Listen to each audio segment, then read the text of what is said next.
आज हम आपको पढ़ाने जा रहे हैं परमाणु संरचना।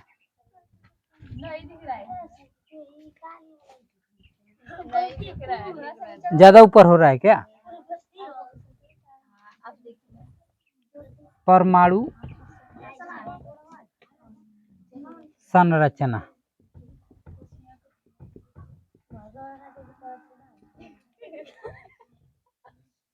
तो आज हम आपको बताने जा रहे हैं परमाणु संरचना। तो सबसे पहले हम जानेंगे पदार्थ के बारे में।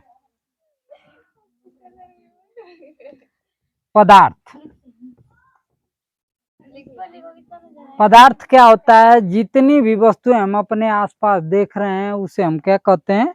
पदार्थ कहते हैं। तो केवल देखने से नहीं होता है, उसको ज्ञानेंद्रियों द्वारा यदि महसूस भी कर रहे हैं तो वो किस में आएगा? पदार्थ में आएगा। जैसे हवा है, हवा को हम देख तो नहीं सकते लेकिन अपने जो है त्वचा के थ्रू महसूस कर सकते हैं, तो यह भी किस में आता है? पदार्थ में आता है। तो अब पदार्थ की तीन अवस्थाएं होती है। कितनी अवस्थाएं होती हैं? तीन अवस्था। पहला होता है ठोस,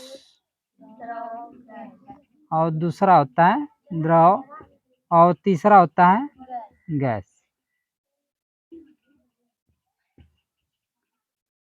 अब चलिए ठोस के बारे में जानते हैं। तो पदार्थ जो बना होता है, कहाँ बंद हो गया?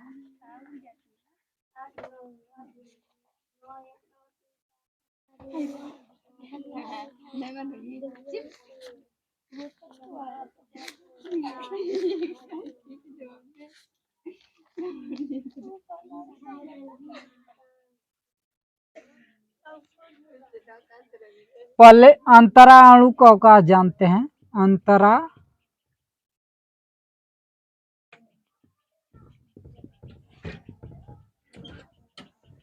अवकाश।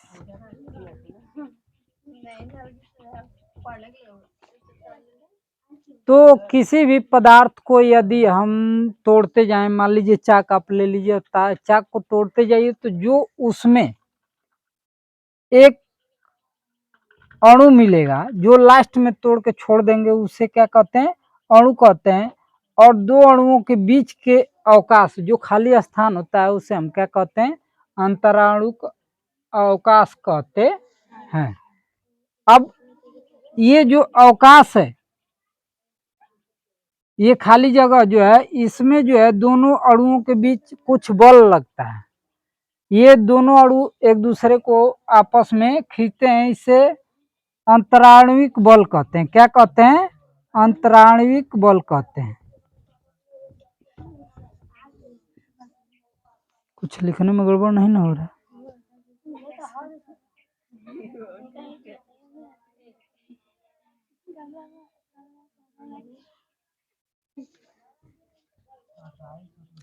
अंतराणविक बल कहते हैं।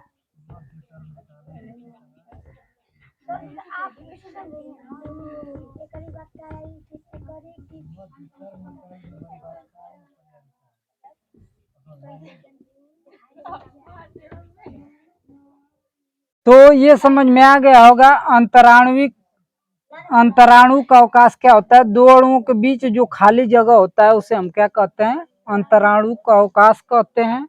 और अंतराणुविक बल कहते हैं, जो दोनों अणुओं के बीच जो है कुछ न कुछ बल लगता है, उसे हम क्या कहते हैं? अंतराणुविक बल कहते हैं। तो हम बता दें आप लोगों को कि जितना मतलब इस दुनिया में जितने भी पदार्थ हैं, वो एक दूसरे को किसी न किसी बल से अपनी ओर क्या करते हैं? आकर्षित करते हैं। अब इसको समझाने के लिए हम ले लेते हैं पृथ्वी। किसको ले लेते हैं? पृथ्वी को। और हम जो है किसी पिंड को ले लेते हैं। तो अगर मान लीजिए छोटे छोटे पिंड हैं तो अपन एक दूसरे को बड़े कम बल से खींचते हैं, इसलिए उस बल का पता नहीं लगता। लेकिन पृथ्वी का चूंकि द्रव्यमान बहुत बड़ा है, और कोई भी पिंड को क्या करती है? अपनी ओर आकर्षित कर लेती है, खींच लेती है, जिससे पिंड जो है बाहर न जाके पृथ्वी पे ही रहता है। अगर यह बल नहीं होता तो कोई, अगर मान लीजिए हम ही खड़े हैं यहाँ पे, अगर उछलते तो हम कहाँ चले जाते, आकाश में चले जाते। तो ये कहीं ना कहीं ये पृथ्वी हमें खींचती रहती है, जिसे हम गुरुत्वाकर्षण बल के नाम से जानते हैं। तो हम यहाँ केवल यही समझाना चाह रहे हैं कि प्रत्येक पिंड इस दुनिया में जो कुछ भी उपस्थित है वो एक दूसरे को क्या करते हैं, एक दूसरे को अपनी ओर आकर्षित करते हैं। अब आते हैं पुनः अपने पॉइंट पे।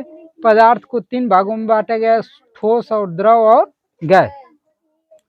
तो ठोस की बात करें तो ठोस के जो अणु होते हैं वो बहुत ही पास पास होते हैं। क्या होते हैं? बहुत पास पास होते हैं। तो ये अंतराणुविक अवकाश जो होता है, जो खाली जगह होता है वो कम होता है। क्या होता है? कम होता है।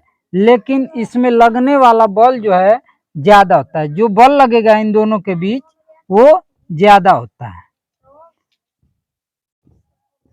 अब दूसरी बात, इसका आकार, ठोस का आकार और आयतन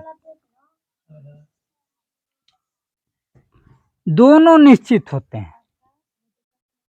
आयतन और आकार दोनों निश्चित होते हैं। इसका मतलब अगर ईंट ले लिए तो उसका आकार भी फिक्स होता है और आयतन भी फिक्स होता है, यानी बदलता नहीं है।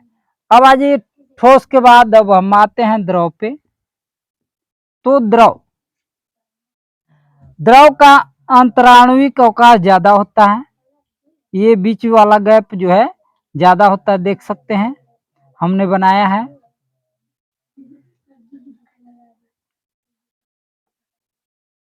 ये दूरी जो है ज्यादा होती है और इसका अंतराणुविक बल जो होता है कम होता है।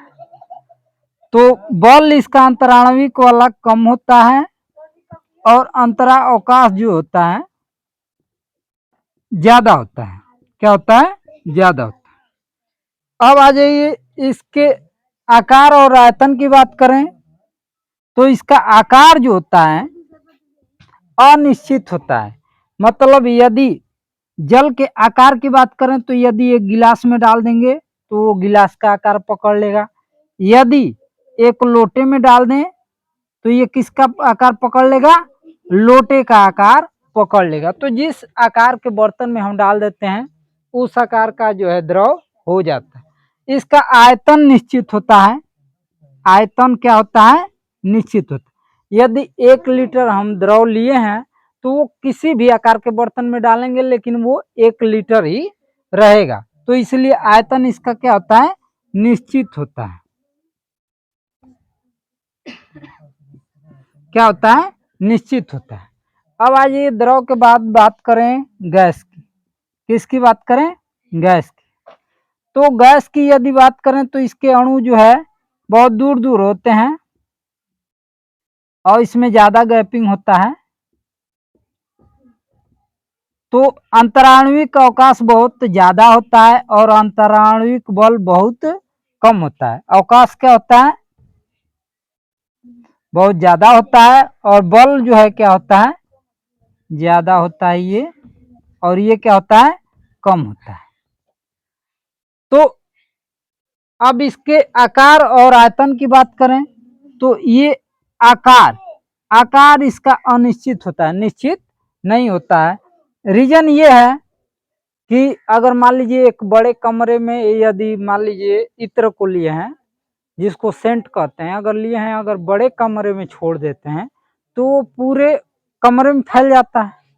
अगर खुले में छोड़ दिए तो कहाँ तक जाएगा कोई गारंटी नहीं। तो इसका आकार अनिश्चित होता है, यानी निश्चित नहीं होता। और आयतन भी अनिश्चित होता है। क्या होता है? अनिश्चित होता है। समझ में आ गया? आयतन भी अनिश्चित होता है और आकार भी अनिश्चित होता है। तो हम आपको बता दिए पदार्थ और उसके 3 अवस्थाओं को बता दिए, ठोस, द्रव, गैस को। अब आते हैं परमाणु।